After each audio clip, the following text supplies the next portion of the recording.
Hi, I'm Dr. Sebastian Gonzalez with Performance Place Sports Care.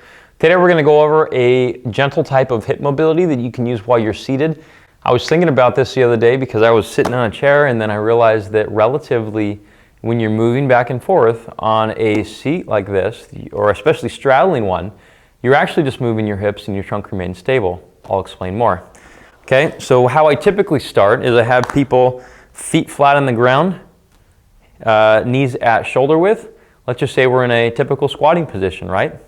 Now, from this point on, and I'll spin to make sure that you guys understand some, is that we're only moving about the hips. The back is not changing position. If I had a stick or a 2x4 right here, I should be the same straightness throughout. Sure, I'm bending, but I'm bending from actually the hip, okay? So as I do this, it's important to breathe, brace, and lock everything down here. Now the cues I like to start with for being able to keep the rib cage or keep all the abdominal area together, and there's multiple references on this and on intra-abdominal pressure and being able to breathe and brace and so on. There are different types of coined terms which I don't feel like using much because I'm sure someone will trademark them one day, but for the most part we're creating rigidity amongst the trunk. So here's what I like to start with. So I like to have a proud chest. I'll show you from the side. Proud chest.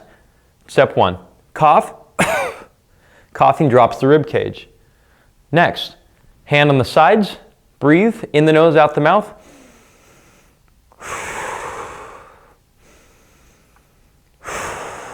So now we're expanding from the sides, okay? Now, do everything in that same position here, except for now we're bending forward, similar to a good morning, and now we're gonna rotate along the side. We're gonna bring basically the nipples right over the femur here. Same thing, this direction. Now you can do this at different angles as well. You can do this from really high. So we're basically turning this way versus this way. Try to refrain from your knees shifting excessively because that's what's gonna, it's almost like a cheat. It's like you're getting away from actually using the hip. But the reason for doing this, by the way, is that the hip is a ball and socket. It moves a lot. So we're basically teaching it how to move when you have some hip bend in it. And here's the significance of it, if I didn't say it already, is if you don't use your hips, you're gonna use your back or your knees, okay? If I'm trying to turn to the left to reach for something, then I would maybe turn with my back versus my hip.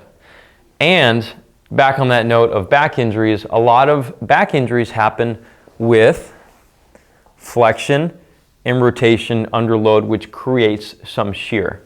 So, if you are now seated, hopefully this exercise will get you to the point where you are normally protecting your back by using your hips, establish the forward lean, go ahead and reach and get something, nipples come over the thigh right here, go ahead and grab it, or if you have to, go like this and grab it, and then come right back. Nothing changes. So I hope this was a really helpful tip. I guess I would consider this one a life hack since when I figured it out, it was like just breakthrough. So go ahead and learn this, practice it. It's a habit. Once you get it as a habit, it's going to come and you won't think about it at all. And it's not always the straw that broke the camel's back. It's all the movements that led up to it. So if you have questions for me, I'm Dr. Sebastian Gonzalez with Performance Place Sports Care. Thanks for watching. Please subscribe. You'll get all my tips and tricks along the way, and you'll get them, I believe we're releasing every Wednesday or Friday morning at this point. By the way, we do have a podcast that we have great experts on, and I give more in-depth on topics like this as well as other ones that you'll experience when you visit your healthcare provider as well as your sports medicine doctor. The reason why I don't give them all in video right here is because that video is really, really hard to manage. I have to be so presentable. I have to make sure that I have proper lighting and whatnot. On podcasts, we just run right through it, and you'll get tons of great information on that. So that's on the P2 Sports Care site. Don't forget to subscribe and share with friends.